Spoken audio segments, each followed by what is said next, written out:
Welcome to episode 10 of the Endurance Eats series. If you are an endurance athlete, runner, triathlete, cyclist, this video series is for you, as my dietitian team and I are taking your nutrition and fueling questions and discussing them in depth. I'm Alex of Alex Larson Nutrition, and I have with me my team members Hannah Cooley and Mary Wirtz. We work one-on-one with endurance athletes from around the world on their nutrition, in addition to being athletes ourselves. So make sure tap that subscribe button so that you can catch future episodes when they're released, and you can always submit your own endurance nutrition questions. We'd love to discuss them here. You can head to the comments and ask. We'll add that to our queue. Now, today's episode is going to be all about triathlon, which is why I'm sporting my little Ironman jacket that I've had now for 9 years, ever since I did Ironman Wisconsin in 2014. And we're going to be specifically today talking about those longer distances, the 70.3s and beyond. And what's so exciting for me to talk about triathlon is because this is truly like what got me started in creating Alex Larson Nutrition. It was the moment I crossed the finish line of Ironman Wisconsin where I fully just grasped the importance of proper nutrition. As Hannah and I have experienced in our triathlon career, the second half of that run of an Ironman is like a war zone. There's a lot of things going on, and nutrition can play a big role in that. So today we're going to actually have Mary, because Mary, your specialty is running. You did one triathlon before, right? Don't discount my sprint triathlon as well. I've done two. Oh, okay. Okay. And I decided to preemptively retire after those. Yeah, I mean, for when you go into those and your running is your best event, you're just kind of like waiting until the end so you can like really have your time to shine. Whereas like running was never my strong suit, so it was always like, I'm at the run, I just have to like hold on till the end. But we're gonna have Mary moderate today, because Hannah and I, we've both done the longer distance tries, and we're gonna discuss our top advice for fueling those really ultra distance tri races. So Mary, I'm gonna have you tee this up and kind of start with your first question for us. Yes, and I love this because you ladies work predominantly with our triathletes. So hoping that I can glean some new information from this as well. So the first question, I'm training for a 70.3 in a full distance triathlon. It's a huge undertaking, a lot of training. Having gone through it yourself and working with one-on-one triathletes, what tips can you offer that help athletes successfully get through the training? Yeah, I think that the training, it can be such a beast. And honestly, I mean, I just trained last summer for a sprint triathlon, and I had forgotten how time consuming it was to train for 3 sports, not just one, but 3. And so for any athlete switching to those longer distance triathlons, I think first and foremost, you need to think about training your gut, because when it comes to triathlon, especially the longer distance ones, it's really good to have a variety of different fuel options that you know that will work really well with you, and also having an idea of what your goal rate of consumption of fuel is on race day, and working your way up to that goal rate in training, and making sure that your body has adapted really well to taking in that volume and rate of fuel for many hours throughout the day. I think so. Training your gut is going to be one of the biggest things for athletes to tackle, not only to take in the hydration, but the electrolytes, the carbs, and having many different options that you've tried, you know, you're going to tolerate well. Practice it throughout your training. And I have a couple like mantras, couple catchphrases that I always tell my athletes. That is, number 1, eat before you're hungry, drink before you're thirsty. Because the moment that you start to get thirsty or that you get hungry, that's a sign that you're already behind on nutrition. And Hannah, I think you can agree with me, especially with a full distance Ironman, once you get behind on hydration and fueling, it is sometimes almost impossible to get caught back up, or it takes a really, really long time. And then during that time you're trying to get caught back up, you're underperforming in what you could be if you had been on top of the fueling. I had an athlete just on Saturday last week. She had a 7-hour bike ride and then I think like a 20-30 minute brick run afterwards. And she had been doing quite a bit longer rides, but I said, I need you to stay on top of your gels, on top of your bottles. She's down in Georgia. It's very hot there. And finally, she nailed that nutrition this week. She was really well prepared. And she said she didn't have any shakiness or like tiredness going into that brick run after that 7-hour bike ride. So it's really important to make sure that you practice all of those things so that it just becomes second nature when you get to race day. Yeah. Yeah. And on top of that, I would recommend having a support system. So especially like when you said like the training for a triathlon, it's really time consuming. It's also very lonely. Like I'm sure that you can attest to that.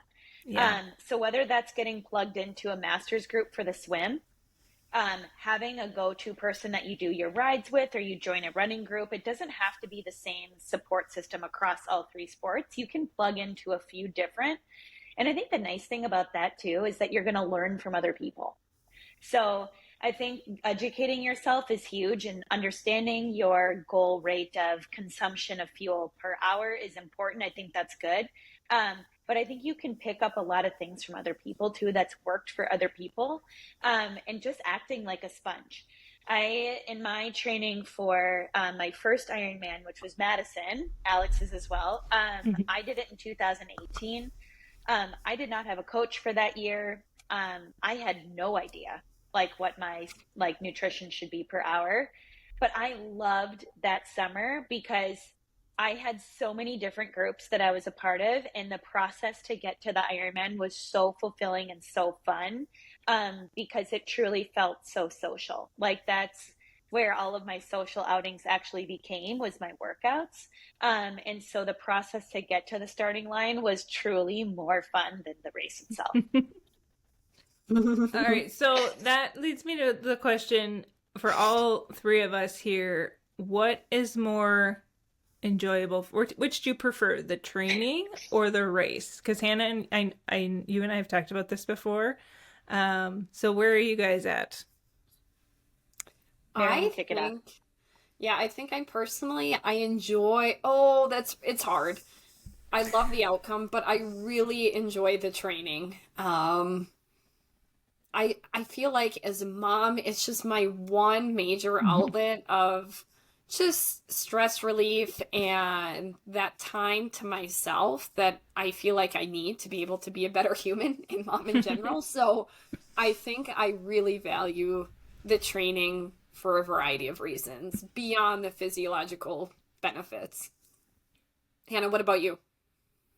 Yeah, and again, I feel like it's, as we kind of always say in the show, it depends. And I, for the most part, like really enjoy both. I like the stage that you kind of perform with racing, but at the same time, I can very much get to a place where I get too much in my head with racing. I put a lot of pressure on myself. And so the lead up to races, like the morning of, the couple days before, I hate it. Like I hate everything about racing. And then the actual like act of doing it and then the outcome, it's like that is so hard to beat for me. Like the high that you can get from that. Yeah, I used to definitely be someone that preferred the racing, which is why I would kind of stagger out. Like I'd have lots of B and C races throughout the summer, and then I have like my A race a little later on in the summer, just to like keep myself motivated. Because I would totally agree with you, Hannah, about like how lonely triathlon can get, especially for Ironman training when you're out there for 5, 6, 7 hours on a bike ride. Like it really can get lonely. Yeah. So having some sort of like support system in terms of people to train with. I know that when I've had friends training for marathons and I'm not up to doing those really long runs with them, I'll just hop on a bike and just socialize with them and keep them company. And then they used to do the same for me when I was training for longer distance stuff. So finding some sort of support system, I think is really important. It just makes the training a lot more fun if you're just a very extroverted person.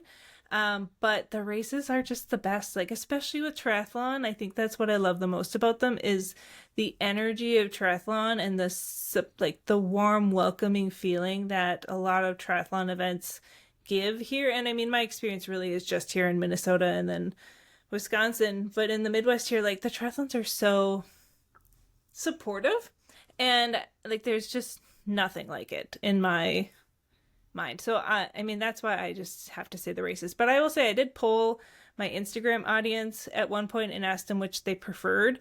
And I think it was like 75-80% preferred the training process over the race process, which I thought was really, really interesting. It is interesting. And, you know, it's a lot. It's a lot day in and day out, and particularly for these longer distance races. Do you ladies have a few strategies for really fine-tuning preparedness for athletes with setting up meals and snacks in advance, with laying things out? I mean, what tools have you found effective for athletes to be prepared? Because I feel like without some of those strategies, it can really lend itself to underfueling day in and day out. Yeah, I think a couple of things that come to mind is having a support system, and especially for like our female athletes that might also be parenting as well, is like, okay, in advance, like plan to have some delegation of some things to take off of your plate so that you don't have that feeling of overwhelm and things don't kind of fall to the wayside, especially with nutrition. So hiring a cleaning person to clean your house, you know, a couple times a month so that you don't have to do that, or relying on some more convenience foods like microwavable rice and like those types of quick things that are still going to give you really good nutrition, but it's just saving you time and energy that you're not slaving over the stove as soon as you get back from your really long run or bike ride, and all you want to do is just like, you know, relax for a little bit. So thinking of ways that you can delegate tasks so that you still have the time and energy to fuel yourself, get your training done, rest and recover, I think is really, really, really important. Yeah, and I would also say, like, I am a Google Calendar girly. So I put like everything in there. Like sometimes I'll even put like walk Summit, who is my dog. Like that is not something I need to put in my calendar, but I will. And I think that's where it could be helpful, like planning out when you're going to do the workouts, so that, to your point, Mary, when you say like, okay, like what if we end up not fueling? So if you know that you've got a swim planned at 5 p.m., you know that you should have a snack at like 3:30 or 4 before you head into your like 4 o'clock meeting or whatever it is. So I think it just helps you like backtrack a little bit, just to know that you're going into those workouts best prepared, and you're holding yourself accountable to stick with those workouts. Fabulous. I love it. I love the insight. Our next question was, and I'm curious, the responses, because I know your responses will be a lot more elaborate than most of the recommendations that we're chatting with runners about. But what are some recommendations on what to eat on the bike? Yep. So again, my biggest catchphrase is the bike is the buffet.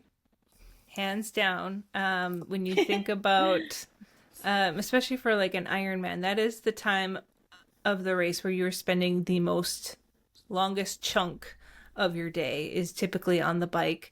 Unless you're like a phenomenal biker and a really terrible runner. But we want to use that time on the bike as fueling yourself really, really, really well so that you can go into your run not under-fueled at all. And so personally for me, I'm a huge fan of some sort of carb hydration mix in the bottle. I think that it can be really, really challenging to get enough calories in throughout the day if you don't have some sort of carb hydration mix in your bottles, because you're going to be consuming those bottles pretty consistently, you know, through like from start to finish on your bike. And so with every drink that you're taking, you're also taking in some carbs. And then as long as you're staying on track with your bottles, then you can kind of just supplement with other fuel sources as well. And I do sometimes have my athletes save the gels for the run because they're just easier to carry, or that you have to be a little bit more cognizant of like what you're carrying during the run. So, and on the bike, you've got like a bento box option, or like your jerseys will have pockets. There's some other ways that you can carry fuel. And so you can have some other tasty options like the energy bars, or other things like that, or like those Morton solid bars that you really love, Mary. Say, Alex just I know, out. You're I know thinking you Martin love 225 bars. You love those bars, and I just recently tried them. They really are delicious. I actually enjoyed the chocolate and the plain both. So just having those kind of other options, and also thinking about what can you put in your special needs bag too. For like the full distance races, you'll have that special needs bag to kind of reload your bike up with stuff. And I am personally just a huge fan of a PB&J at that halfway point of the bike. So like I said, the bike is the buffet. I wouldn't do all, actual food as your fuel throughout the race, but kind of mix and match to kind of keep things interesting, especially just because it is a really long time of the race. Hannah, how about you? Yeah. And I was going to echo the exact same things. It's like, I think finding a carb hydration mix should be the priority as you're getting started, just because that's going to be the backbone of your fueling for the bike. I personally, in Kona, in really hot weather, I only did liquid hydration. I never thought that I would get to that point. I thought that I would need something to chew. But what I found is that like breathing and chewing is actually pretty challenging. And wrappers too, and trying to ride. And if it's windy, like there's no way. So like, there's a lot of things there too to think about. And I do have athletes that have gotten to that point that they're like, you know what, I'm good with just liquid hydration, and just going that way, or liquid nutrition, I guess I should say. But I had an athlete just a few weeks ago say like, hey, that I can do that for 3 hours. And I got to 3.5 hours and it literally felt just empty in my stomach. And that could be too, because when you're not chewing food, you're not enacting the nerve endings in your stomach, which is giving that sense of fullness. And so I think incorporating something, whether that's, I sometimes will have athletes do, okay, like even though you feel like you don't need it, maybe trying to chew and getting some actual like food-based nutrition in like the first half of the bike, or even the first couple of hours, so that when you do feel tired and you feel like you're just kind of getting almost a little bit lazy with your nutrition, you can just go to the liquid hydration, but you've kind of gotten ahead of those cravings or whatever you're needing earlier on. I also did like PBJs. Like I felt like that flavor just sat really well for me. And then Morton, I wish that existed. Honestly, I wish that existed. I would have just lived on those. They are so good. And something to think about too when you're starting the bike, it's not like you're fueling typically during the swim. The only time I've had athletes fuel during the swim is if it's like Florida, for example, where it's a 2-loop thing where you do get out. So they'll have like a gel like tucked in their wetsuit that they'll take when they get out of the water and have to hop back in for their second loop. But if you're out there the whole time, like it's really not an option to fuel during the swim. So you kind of have to start playing catch up as soon as you get out of the water and get on the bike to get yourself staying on top of nutrition and hydration. So lots to think about, but just remember the bike is the buffet. I have athletes that I've worked with that they literally have me in their head as they're out there on the race course. The bike is a buffet. The bike is a buffet is what they tell themselves, and they're like drinking like crazy, their Tailwind or Scratch or whatever it is, and they're eating and they're staying on top of it, and that is what leads to a really successful run. I love it. Absolutely. It's so catchy, so easy to remember, and so fun, especially when you're out there for hours. So I love it. Yeah. Okay. Our last question before we get to some fun. It says, okay, so the athletes have made it to the run portion of the race. It's been a long day. How should they be fueling this differently than the bike? Hannah. So as Alex just said, whatever you do on the bike is going to set you up for a successful run. You're not going to make up time on the run. Another point, even just logistically, as Alex mentioned, a lot of times I'll say this too, is that's where I typically do recommend more gels. I personally did not do liquid nutrition like on the run because I didn't want to carry with any type of um, like flask or anything like that. I just found that I just wanted to be as fluid and as light as possible. So I did gels, and I've done it before where I've squeezed a bunch into like one bigger bottle, so then I could just like squeeze like a little bit every like 10 or 15 minutes rather than having to take a bunch of gels. I could just put it in like one kind of squeeze bottle. Um, Outside of that, in terms of like consumption rates per hour, the run is not where you have the buffet. That's where you are going to actually take in a little bit less. Just because of the jostling that you are going to get with the run, you're going to logistically be able to take in less. Plus, you've got a backload of all this nutrition that you've already taken in for 6+ hours that you've already been training. If you're doing the iron, obviously, or if you for racing. So my kind of like top three things would be nail your bike nutrition, not so that you can forget about the run, but just because it's going to set you up for starting out on a better foot.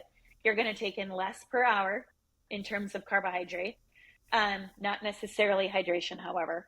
And then third thing too would be think of the products that's going to be like logistically easy for you to carry, and what's going to sit the best for you. So whether that's more gels or if that's blocks, something of that nature. Yeah, and definitely research what's going to be available at your race. For a lot of the Ironman branded races, they will have Morton gels on the course. They'll have both the caffeinated and the non-caffeinated.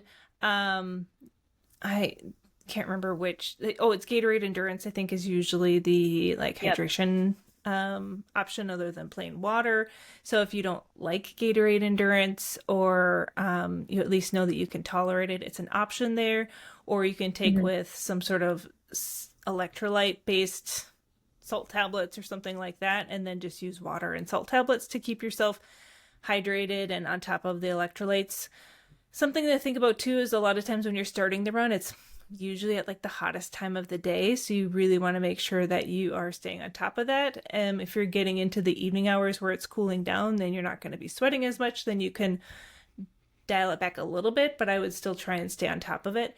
And for those long races, we haven't mentioned this, keep track of how often you're peeing, because if you've noticed you haven't peed in a really long time, that's can be a really big red flag of, okay, how do I need to adjust this? Do I need to take in more just plain water? Do I need to take in, do I need to adjust my electrolytes? What's going on here? Have I stopped sweating? Looking for those kind of signs too, so you can keep yourself safe. I think would also be really important for the run, but you definitely don't need to have the same rate of carbs per hour on the run that you would do the bike, because we tend to just see GI issues pop up much more often on the run, especially in that second half. And that's usually that second half is where I tell athletes to look for the flat Coke to use, because sometimes just in that really long day, your gut will get a little wonky. Not because of anything you really did, just because of the stress of the day. So that flat Coke tends to be tolerated really well. It gives you a nice boost of caffeine, a little boost like that mental clarity. And it's just a sugar bomb. And so it tends to go really, really well in that second half of the run. Something to look forward to. I love it. Fabulous. Well, I learned a lot, but unfortunately you have not inspired me to try another triathlon again. We'll leave that to all of our wonderful athletes that I can live vicariously through. Yeah. But I do have some fun rapid fire questions if you're up for it. Alex, will have you go first, so I'll ask a question and I just want you both quickly to answer. So first, what is your favorite triathlon distance? If you'd asked me years ago, it probably would have been like the Olympic. But now as a mom, the only thing really doable for me right now is the sprint, which I do really like those sprints. They're just fun. They're usually pretty low key, which is totally my jam. And you don't have to like consume your whole life to train for them. So at this point, like I'm a sprinter right now, but I think someday once my kids are old enough, I would love to do another full distance Ironman. when they can watch themselves. What about you, Hannah? Yes. I was just thinking about this the other day. Olympic. It is such a, like, I love the distance. They hurt so much, though. Yeah. They hurt so much. Like, it's so different than an Ironman. That's just such a mental grind more than anything else. But, oh, the Olympic. I just want to, like, it kind of makes me want to vomit in my mouth right now. Maybe that's why I wanted to quit. It's like an extended sprint where you're just, like, really pushing yourself. But it is. I don't, yeah. Good insight. Next question. Have you ever peed in your wetsuit? Absolutely. Yep, Mm-hmm. absolutely. I mean, like, honestly, athletes pee all the time. Have you peed while riding on the bike? Yeah. Yeah. The only time I did that was during Ironman Wisconsin. Like, I didn't, like, practice that. But I did learn that, and this is, like, maybe too much information, but, like, I can pee and pedal at the same time, which I was told is a very rare skill. So I was kind of proud of myself when I discovered that little new thing that I could do. Is like I'd pedal and pee at this. I know, my hidden talent that it only. I mean, I think I peed like 3 or 4 times on the bike. And so then when I'm out on the run, I saw my husband and I was like, don't open my bag when you go pick it up, like the transition bags, because my shorts smelled terrible. And I was like, and don't touch my bike. Like, but they put like a cover over the seat, because I think there's a lot of people that pee on the bike during an Ironman. So yeah, that minor details. Yeah, those are like those weird things that you remember 9 years later after you've done an Ironman. So I will say, like, the first time, like, you actually do go to you do pee on the bike, it, like, takes a little bit of, like, mental, like, coaxing yourself to get to do it. It would be like going to lie in your bed right now and, like, telling yourself, just pee. Like, you'd be like, I can't. Like, it's just like, I shouldn't. But once you do it, it's like rip the Band-Aid off. It's good to go. I will also say another pro tip. If you do pee on the bike, take some water of your own or at the next aid station and make sure you spray yourself down. Because if you don't, you will get, like, 3rd-degree burns down there. Yeah. Yeah, because it's very concentrated urine. But, like, you always try and pee before you get to the bottle exchanges so you can grab a bottle right away, and then you just hose yourself off, and then you can chuck the bottle before you have that last, what's that sign? Say, last stop to, like, throw your garbage or whatnot. But you try and pee, like, before the bottle exchange so you can rinse yourself off. Is definitely a good one. Or if you don't want to pee on your bike, I have had some of my athletes that will get off the bike, just sit in the grass and go like that, so they don't have to wait in line at the porta potty. Not a big deal. Yeah, so they've done that as well. Again, you'll rinse yourself off, but nobody it's a lot looks. Like, if they see someone squatting in the grass, like, their immediate reaction is to look away. It's not a big deal. And but if you're just sitting, there, maybe just, like, pretend you're, like, fiddling with your shoes or something, and you just go. So you can do that. They don't care. Okay, love it. Good advice. So, time of shoot. I'm learning so much here. I want to know, which is your favorite? The swim, the bike, or the run? You have to pick one. No, definitely not the run. But also this, you have to pick one. Okay, so it used to be. It depends, but for me, usually I was always a pretty decent swimmer, but I kind of grew to like the biking the best too. The run was, well, I don't know if that'll ever be my favorite. It's okay. Hannah? Yeah. So Sean told me this. You guys have probably heard it, but in triathlon, there's a saying that's ride for show, run for dough. So even though it's like the bike is like, you can like put on a show, kind of like how fast can I go and whatnot. The run is really where you're gonna it's gonna make the biggest difference. And so again, this kind of depends, because when I'm feeling good on the run and you feel like you're in your groove and you're like making up ground and people in front of you, that's so hard to beat.